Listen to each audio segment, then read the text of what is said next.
আছো? আশা করি সবাই ভালো আছো। তো গুড মর্নিং অল। এখন থেকে ব্লগটা স্টার্ট করলাম। আর দীর্ঘদিন পর যাচ্ছি হচ্ছে কলেজে। আর আজকে কলেজে হচ্ছে ফেয়ারওয়েল আছে। তো আজকে হচ্ছে কলেজে ফেয়ারওয়েল, আর সেই অনুষ্ঠানটার জন্য আমি যাচ্ছি। সবাই হয়তো শাড়ি পরে যাচ্ছে, কিন্তু আমাদের এদিকে বৃষ্টি হয়েছে, রাস্তাঘাটে প্রচণ্ড কাদা। ওই জন্য শাড়ি ক্যারি করতে পারবো না বলে চুড়িদার পরে যাচ্ছি। তো চলো কন্টিনিউ দেখতে থাকো।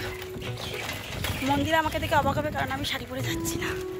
চলো যাওয়া যাক। তো বন্ধুরা, চলে আসলাম পলাশী স্টেশনে। আর এই স্টেশনটা প্রত্যেকে চেনো। তারপরে বহরমপুর চলে আসলাম। এই বহরমপুরের এই যে গেটটা বন্ধুরা, তোমাদেরকে কি বলবো, ভীষণ অসুবিধা মানুষের জন্য। অনুষ্ঠান শুরু হয়ে গেছিলো, উদ্বোধনী সঙ্গীত দিয়ে অনুষ্ঠানটা শুরু হচ্ছে। কিন্তু যেহেতু ওরা রবীন্দ্রসঙ্গীত দিয়ে শুরু করেছে, উদ্বোধনী সঙ্গীত দিয়ে, সেই সঙ্গীতটার আমি শেয়ার করতে পারলাম না, কারণ একটু প্রবলেম হতে পারে। যাই হোক, তোমরা আশা করি ভিডিওটা দেখবে, ভালো লাগবে। তাই আঙ্কিক নিয়মে ৮২টা ব্যাচ মাঝে একটি বন্ধ ছিল, সেটাকে বাদ দিয়ে ৮২টি শিক্ষাবর্ষ বিদায় নিচ্ছে।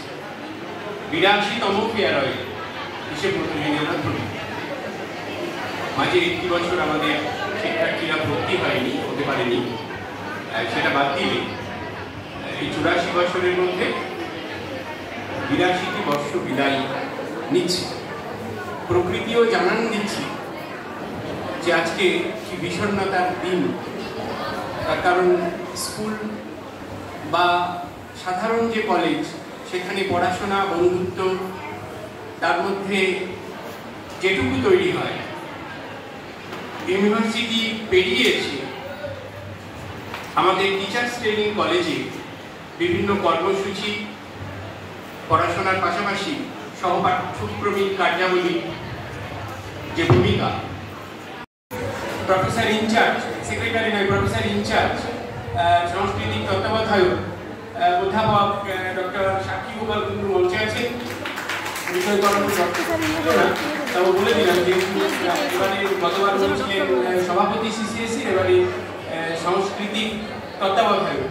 আর আমাদের সামনে যারা আছেন তাদের সকলকেই চেনেন। আমাদের সিসিএসসি প্রত্যেকেই কোনো না কোনো দায়িত্বে আছেন, প্রফেসর ইনচার্জ হিসেবে আছেন। সেটা কালক্রমে পরিচিত হব আমরা, বা সে সুযোগ তৈরি হবে। আজকে যেহেতু মঞ্চে এনারা আছেন, সেই জন্য এনাদের কথাটা বলে দিলাম। আমি অনুরোধ করবো আর কোনো গান না রাখতে, আপনারা আপনাদের মতো করে এবারে অনুষ্ঠান পরিচালনা করবেন। আমি সাক্ষীবাবুকে বলবো সাংস্কৃতিক তত্ত্বাবধায়ক হিসেবে দু একটি কথা বলতে। তারপরে পাঁচু গোপাল ঘোষ, মাননীয় পাঁচু গোপাল ঘোষ, তিনিও একটু আপনাদের শুভেচ্ছা জানাবেন।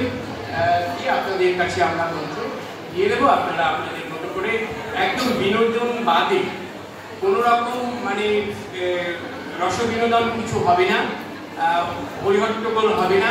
একটা রাজ্য স্তরের শোকের পরিবেশ চলছে, সেটা মাথায় রেখে আপনারা সবাই শিক্ষিত জন, সেটা মাথায় রেখে আপনারা অনুষ্ঠানটা সম্পন্ন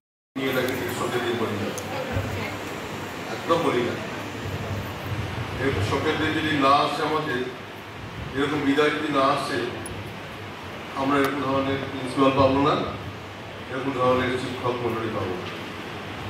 ওনারাও বিদায় দিতে দিতে আজকে এখানে এসেছে। আমাদের সুন্দর ভবিষ্যতের জন্য আজকের দিনটি হচ্ছে ওনাদের কাছ থেকে আশীর্বাদ দিন, সুখের দিন, আগামীতে চ্যালেঞ্জ নেওয়ার জন্য বিশেষ দিন। তাই এটি তোমাদের কাছে আশীর্বাদের দিন, সুখের দিন। যদি তোমরা ফিউচারটাকে ভালোবাসো, তো আজকের দিনে যে বিদায় করা হচ্ছে, এটা তোমাদের চ্যালেঞ্জ। সেই চ্যালেঞ্জটা তোমাদেরকে প্রিন্সিপাল বানাবে, তোমাদের প্রফেসর বানাবে, তোমাদের যোগ্য শিক্ষক তৈরি করবে। তারই জন্য আজকে বিদায়। প্রত্যেকটা বিদায় একটা চ্যালেঞ্জ দেয় আমাদের। প্রত্যেকটা বিদায়কে আমার পজিটিভলি নিতে হবে। আর যখন আমরা নিতে পারি, তখন আমরা সুন্দর পোশাক ভবিষ্যৎ দেখতে পাই। আমি অনেকের সঙ্গে কথা বলি, আমাদের বিভিন্ন প্রতিষ্ঠানে, আমাদের অনেকগুলো প্রতিষ্ঠান রয়েছে। বিভিন্ন প্রতিষ্ঠানে আজকে ম্যাক্সিমাম টিচারদের খোঁজ যখন নেই, তারা যখন জানে আমি এই কলেজের সেক্রেটারি, তা আমাদের সঙ্গে কথা বলে, তাদের পাস হিস্ট্রি শেয়ার করে। তাদের তখন 1 বছর ছিল, 1 বছর এসে গৌরবময় গোল্ডেন এজটাকে তারা স্মরণ করে, আমাদের সঙ্গে শেয়ার করে। তারা এই করেছে, সেই করেছে, কিভাবে এনজয় করেছে, ইনভলভ ছিল। আমরা বিশ্বাস করি তাদের মধ্যে সুখের জীবন যা পেয়েছে এই কলেজ থেকে চ্যালেঞ্জের মধ্যে দিয়ে পেয়েছে। আমরা বিশ্বাস করি যে তোমরাও একদিন এমন একটি সুখের দিন দেখবে, এমন একটি লিডারশিপ তোমরা পাবে যা এখান থেকে চ্যালেঞ্জ সংগ্রহ করেছো। তাই সেই ভবিষ্যতের কথা চিন্তা করে আমরা তোমাদের সবাইকে আগাম শুভেচ্ছা জ্ঞাপন করি কলেজ কর্তৃপক্ষের মধ্যে দিয়ে। তোমরা ভালো থেকো, সুন্দর থেকো, কলেজ থেকে যে শিক্ষাটা পেয়েছো সেই শিক্ষার প্রতি জাস্টিফাই করো, আর সেটি হবে তোমাদের জীবনের সুন্দর এক ভবিষ্যৎ। ঈশ্বর তোমাদের প্রত্যেকে আসবে। Thank you. বন্ধুরা, এখানে কিন্তু আবারও আমাদের একটা বান্ধবী এখানে রবীন্দ্রসঙ্গীত গাইছে। তো ওর গানটা আমি না দিয়ে একটুখানি ভয়েস দিচ্ছি, কারণ এখানে আগেই বলেছে যে শোকের দিন, না হলে অনুষ্ঠানটা খুবই সুন্দর হতো। কেন বলছে শোকের দিন সেটা একটু বলি। গত 8 তারিখে 9টার টাইমে আমাদের রাজ্যের প্রাক্তন মুখ্যমন্ত্রী বুদ্ধদেব ভট্টাচার্য পরলোক গমন করেছেন। তার এই পরলোক গমন করা নিয়ে পুরো রাজ্য জুড়ে, পুরো দেশ জুড়ে শোকাহত। এই জন্য আমরা একটা শিক্ষার্থী হয়ে প্রাক্তন মুখ্যমন্ত্রীর শোকে শোকাহত হয়ে আমরা অনুষ্ঠানটা আর চালাতে পারিনি। ওই জন্য অনুষ্ঠানটা ওখানেই স্তম্ভিত করা হয়েছে। উনি ছিলেন 6 থেকে 11 সাল পর্যন্ত ভারতের বলতে পশ্চিমবঙ্গের প্রাক্তন মুখ্যমন্ত্রী। তারপরে অন্য মন্ত্রী চেঞ্জ হয়েছে। যাই হোক, চলো ফেয়ারওয়েলের গিফটগুলো নিয়ে আসি। আর অনুষ্ঠানটা বেশিক্ষণ করতে পারেনি, এই জন্য ওনারা সরি চেয়ে নিয়েছেন।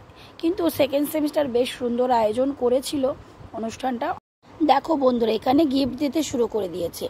200 জন স্টুডেন্ট যদি একসঙ্গে যায় তাহলে একটা জঞ্জাল সৃষ্টি হবে।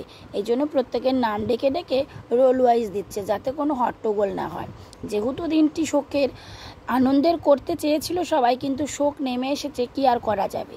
তাই কোনো রকম আনন্দ ফুর্তি এই দিন করা যাবে না। আমরা নীরবতাও পালন করেছি ওনার আত্মার শান্তি কামনার জন্য। যাই হোক, এখানে আমাদের কি কি দিয়েছে একটুখানি বলে দিই। একটা ফাইল, পেন, ক্যাডবেরি, তারপরে তোমার ভুজিয়া, একটা গোলাপ ফুল দিয়ে আমাদের সম্বর্ধনা জানিয়েছে। এখানে প্রত্যেকটা স্যার, প্রত্যেকটা ম্যাম এই কলেজের সঙ্গে যুক্ত হতে পেরে খুব ভালো লেগেছিল। আর এই দেখো, এখানে আমি একটা খেলা করে দিয়েছিলাম, সেই খেলাটায় আমি কিন্তু এই সার্টিফিকেটটা আমাদেরকে আজকে আবার তুলে দিল। যাই হোক, খুব ভালো লেগেছে। তো চলো এখন আবার অন্য একটা জায়গায় যাব। আমরা আবার আসলাম, অনেকদিন হয়ে গেছে আসি না। আয়, এটা ঘোরার না, তোমরা আমাকে ডাকো নি আমাদেরকে। এখানে এসে আমাদের জন্য আলাদা বসবো, আমি এখানে বসবো, তোরা যাবে। মজার একটা বিষয় হয়েছে, ভেবেছি আমরাই সবে গরম মশলাতে খেতে এসেছি আজকে লাস্ট দিন বলে। ও মা, এসে দেখি সবাই এখানেই চলে এসেছে, আমাদের কলেজের অন্যান্য বন্ধু বান্ধবীরা। যাই হোক, কিছুক্ষণ আড্ডা দেওয়ার পর ওদেরকে খাবার দিয়ে দিয়েছে, ওরাও সেই ধোসাই খাচ্ছে। আর এই গরম মশলা রেস্টুরেন্টের, বহরমপুরে গরম মশলা রেস্টুরেন্টের ধোসাটা জাস্ট অমায়িক লাগে। দামটা 90 টাকা নিলেও খেয়ে সুন্দর করে এরা। আর এখানে দেখো গরম মশলা বুদ্ধ তো পুরো স্যারদের নকল করতে ব্যস্ত আছে, বাকি ওরা হচ্ছে এদিকে বসেছে। যাই হোক, আমরা আগে খেয়ে নিই, খাবার দাবার সামনে থাকলে বাবা আমার আবার বেশি কথা বলতে ইচ্ছে করে না। তো চলো আমি খেয়ে নিই তাড়াতাড়ি। খেয়ে দিয়ে আমি তাড়াতাড়ি চলে আসলাম, ওদেরকে বললাম টাকাটা দিয়ে দিস, পরে তোদেরকে আমি দিয়ে দেবো ফোনপে, আমার ট্রেনটা ধরতে হবে। তো ট্রেন চলে এসছে। আর আজকের ভিডিও পর্যন্ত দেখা হচ্ছে নেক্সট ভিডিওতে। টাটা।